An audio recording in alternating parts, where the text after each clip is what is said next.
এবার যে খবরের দিকে নজর রাখবো, বিজেপি কর্মীকে মারধরের অভিযোগ তৃণমূলের বিরুদ্ধে। গোটা ঘটনাটি ঘটেছে নবদ্বীপ পুরসভার নবদ্বীপ শহরের 24 নম্বর ওয়ার্ডের প্রফুল্লনগর এলাকায়। এই ঘটনায় একাধিক বিজেপি কর্মীকে মারধরের অভিযোগ উঠেছে তৃণমূলের বিরুদ্ধে। বিজেপির সূত্রে খবর, আহতদের নাম অপু বাচার, গৌরী হালদার, সৌরভ রায়, সুব্রত রায়, নিতাই হালদার সহ একাধিক। তাদের মধ্যে গুরুতর আহত হয়েছে গৌরী হালদার এবং অপু বাচারকে উদ্ধার করে চিকিৎসার জন্য নিয়ে যাওয়া হয়েছে। বিষয় নিয়ে আমরা জানবো। আমাদের সঙ্গে টেলিফোন লাইনে রয়েছে আমাদের প্রতিনিধি মলয়। দেখো, যেমনটা জানা যাচ্ছে যে বিজেপির একাধিক কর্মীকে মারধরের অভিযোগ উঠেছে তৃণমূলের বিরুদ্ধে। ঠিক কি কারণে এই মারধরের ঘটনা ঘটলো জানো আমাদের? হ্যাঁ সুপর্ণা, দেখো, গতকালকে ঘটনা যখন ভোট পর্ব প্রায় সাঙ্গ হওয়ার মুখে, তখন যারা সারাদিন ধরে ভোট কর্মীরা যারা কাজকর্ম করলেন রাজনৈতিক দলের, অর্থাৎ বিজেপির যে টেন্ট করা হয়েছিল সেই টেন্টে যারা কাজকর্ম করেছেন, তারাই শেষ প্রস্তুতি নিচ্ছিলেন যে ভোট পর্ব সাঙ্গ হওয়ার পরে তারা পিকনিক করবেন। এবং এই উদ্দেশ্যে ভোট পর্ব প্রায় শেষ হয়ে গেছে, তখন তারা একটি বক্স, মাইক নয় বক্স বাজাচ্ছিলেন তাদের কথা অনুযায়ী, এবং পিকনিকের জন্য প্রস্তুত হচ্ছিলেন।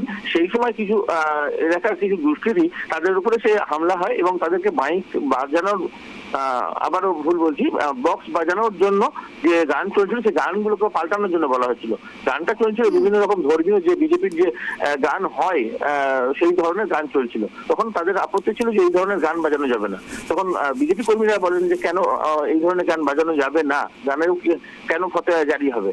এই কথা নিয়েই মূলত বচসা শুরু হয় এবং বচসা শুরু হতে হতেই প্রথমে 4-5 জন যারা ছিলেন তারা আক্রান্ত হয়েছিলেন, কিন্তু এর পরবর্তীকালে তাদের কথা অনুযায়ী স্থানীয় দুষ্কৃতীরা প্রায় 20-25 জন দুষ্কৃতী সহকারে তারা আবারও আসে এবং তাদের টেন্ট ভাঙচুর করা হয় এবং তাদেরকে মারধর করা হয়। দেখো মলয়, আরো যে বিষয়টা জানা যাচ্ছে যে 2 জন গুরুতর আহত হয়েছে, তাদের অবস্থা এই মুহূর্তে ঠিক কি রয়েছে? হ্যাঁ, তাদের নবদ্বীপ স্টেট জেনারেল হাসপাতালে তাদেরকে ভর্তি করার পরে রাত্রিবেলায় তাদের শারীরিক অবস্থার খুব বেশি উন্নতি হয়নি বলেই বিজেপি সূত্রে জানা গেছে। যদিও তৃণমূলের পক্ষ থেকে এটা জানানো হয়েছে যে এটা নিছকই তাদের মানে শব্দযন্ত্র সংক্রান্ত ঘটনা, এর সঙ্গে তৃণমূলের কোনো যোগসাদৃশ্য নেই। হ্যাঁ বেশ, দেখো আরো একটি বিষয়, এই ঘটনায় কি কাউকে গ্রেফতার করা হয়েছে?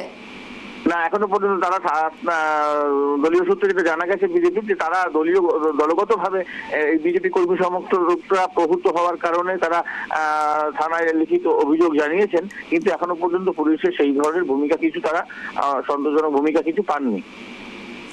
মলয়, আরো একটি বিষয় জানার চেষ্টা করব, এই ঘটনায় নির্বাচন কমিশনে অভিযোগ জানানোর কিছু কথা জানিয়েছে বিজেপির পক্ষ থেকে, জানানো হয়েছে এরকম কোনো কথা? দেখুন, নেতৃত্ব ক্ষেত্রে যেটা জানানো হয়েছে যে প্রথমে তারা প্রাথমিকভাবে পুলিশ প্রশাসনকে জানানোর পরে সদর্থক যদি ভূমিকা কোনো কিছু না গ্রহণ করে তখন তারা নির্বাচন কমিশনের পথেই হাঁটবেন, এটা জানা গেছে। বেশ, অনেক ধন্যবাদ। যেমনটা জানা গেল, বিজেপির একাধিক কর্মীকে মারধরের অভিযোগ উঠেছে তৃণমূলের বিরুদ্ধে এবং যে ঘটনাটি ঘটেছে মাইক বাজানোকে কেন্দ্র করে এই ঘটনাটি ঘটেছে। তবে এই ঘটনায় এখনো পর্যন্ত কাউকে গ্রেপ্তার করা হয়নি। তবে পুলিশ যদি সেরকম কোনো ভূমিকা পালন না করে তবে নির্বাচন কমিশনের কাছে অভিযোগ জানাতে পারে বিজেপি, এমনটাই কিন্তু জানা গিয়েছে।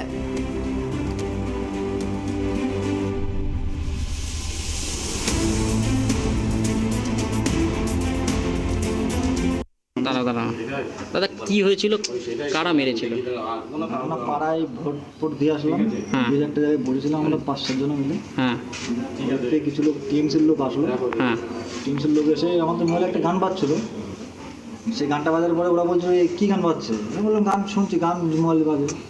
এসে দুমাদুম আমাদের বললো এইসব গান বাজবে না, বলে উঠলে দুমাদুম মারধর চালু করলো। কি গান চলছিল?